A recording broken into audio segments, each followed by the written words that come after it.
So hello guys, आज हम बात करेंगे कि पाइथन क्या होता है। आज हम बेसिक्स पढ़ेंगे पाइथन के बारे में। फर्स्टली जो हमें हमारे माइंड में बिल्कुल होना चाहिए वो है कि it is a general purpose programming language. और वो क्या होता है, use to create variety of different program and is an specialise for any specific pattern और प्रॉब्लम। एक स्पेसिफिक चीज़ के लिए नहीं, पर जनरल पर्पस के लिए इसके अंदर बहुत सारी पैकेजेस लाइब्रेरीज अवेलेबल होती है। उसके बाद ये बहुत इंटरेस्टिंग थिंग है कि पाइथन को पाइथन ही क्यों बोलते हैं। It is named after Monty Python. कोई स्नेक पाइथन के लिए नहीं, बल्कि पाइथन। एंड मोंटी पाइथन क्या है? Monty Python is Monty Python flying circus, a BBC comedy series from 1970s। एक टेलीविज़न शो टाइप, पहले के टाइम में टेलीविज़न शो ना होके जैसे कॉमिक्स होती थी, जैसे कॉमिक सीरीज़ थी, जैसे आज के टाइम में वेब सीरीज़ होती है, उसका नाम मोंटी पाइथन था। और जो इसका फाउंडर था पाइथन का, जिसने बिल्ड किया था, वो तो ग्यूडियो वैन रोसम। उसको इंटरेस्ट था, उसको ये था कि कुछ एक अच्छी सी कुछ ट्रिकी ऐसा नाम हो, मिस्टीरियस सा, जो इंटरेस्ट आए, इसलिए पाइथन रखा गया। And one more interesting fact about Python कि पाइथन जो है वो एज अ लैंग्वेज ना बना के एज अ क्रिसमस के टाइम पे इसने एज अ प्रोजेक्ट बनाना शुरू किया था, बट एक्चुअली पाइथन फॉर्म हो चुका था, इसीलिए फिर बाद में पाइथन नाम दिया गया। Open source, free to use, means open source है, फ्रीली यूज़ कर सकते हैं और ईजी लैंग्वेज है। इसके वर्जन 2 और वर्जन, ये एक ओपन सोर्स है, मींस फ्री टू यूज़ है, कोई भी इसको यूज़ कर सकता है। इसके बाद इसको interpreted based language, question mostly interviews या हर जगह पे पूछे जाते हैं कि पाइथन को इंटरप्रेटेड बेस्ड लैंग्वेज क्यों बोलते हैं, जनरल पर्पस लैंग्वेज क्यों बोलते हैं।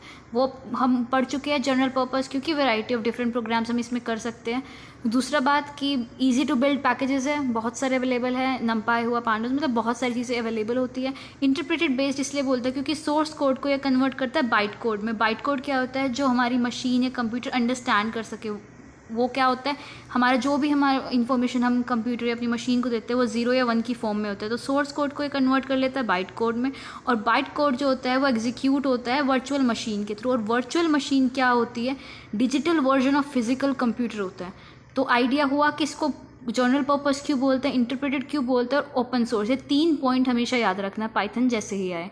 और ग्यूडियो ने इसको बनाया था और इसका फर्स्ट लॉन्च हमारा February 20, 1991 में हुआ था। और ये पाइथन नाम हमारा इस कॉमेडी सीरीज़ के थ्रू आया था।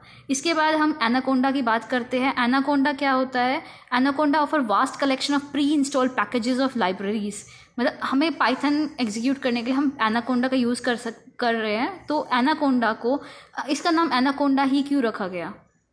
इंस्टॉल पैकेजेस, इस लाइब्रेरी, इस चीज़ों को क्यों रखा गया? बिकॉज क्योंकि एनाकोंडा, इसमें ऐसा कुछ नाम नहीं कि कोई सीरीज़ का नाम। अब बात करें एनाकोंडा, एनाकोंडा का नाम एनाकोंडा पे ही रखा गया क्योंकि वो रिप्रेजेंट क्या करता है? पावर को, कंपेरेंसिवनेस को, कैपेबिलिटी को टू हैंडल लार्ज स्केल। क्योंकि एनाकोंडा का साइज़ और उसकी स्ट्रेंथ को रिप्रेजेंट करने के लिए हम एनाकोंडा का यूज़ कर रहे हैं। और यहाँ पे एनाकोंडा का यूज़ करें क्योंकि इसके अंदर vast variety of libraries and packages available होते हैं। एज अ नेविगेटर ये काम करता है। अब नेक्स्ट हम बात करते हैं एनाकोंडा को थोड़ा और डिटेल में बात कर लेते हैं। Is a open source distribution that simplify package management and deployment. तो पैकेज मैनेजमेंट और डिप्लॉयमेंट के लिए ये काम होता है। The package management system Konda manage package version. अब कोंडा इसमें सब पार्ट, इतना याद करने की जरूरत है, जस्ट एनाकोंडा किसके नाम रखा गया वो काफ़ी है। Advantage, easy to use, support most libraries for ML machine learning and artificial intelligence. Come with libraries NumPy, OpenCV, SciPy. NumPy, OpenCV ये बहुत सुनने को आगे मिलेगा।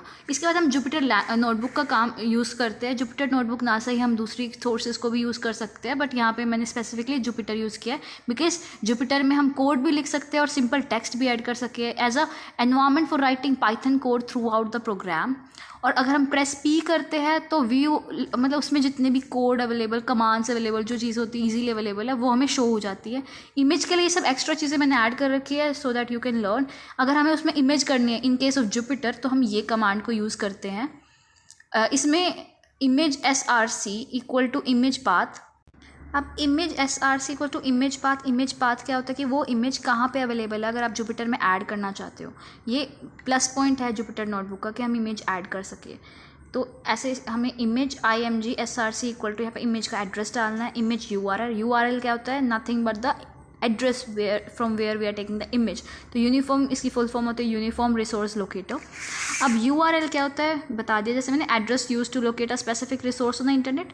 अब ये चीज़ हमें पता होनी चाहिए, जो ये एड्रेस होता है HTTPS इस फॉर्म में, ये जो पहला होता है इसको प्रोटोकॉल बोलते हैं। HTTP means hyper text transfer protocol. HTTPS आ जाए तो S का मतलब secure, used for communication, first part. इसका जो मिडिल पार्ट होता है वो डोमेन नेम होता है, ताकि हमें स्पेसिफाई हो सके ह्यूमन रीडेबल नेम कि हम क्या चीज़ ले रहे हैं। जैसे सपोज हम पाइथन लिखा था तो मीन्स पाइथन के रिलेटेड इमेज है, या MTech BTech लिखा था तो मतलब BTech के रिलेटेड या MTech के रिलेटेड वो चीज़ हो सकती है। अब यहाँ पे index.html ये होता है पाथ। पाथ क्या होता है, एक तरह से location on the server that you want to access. So ये हमारा एड्रेस होता है। And this is all about the basics of Python.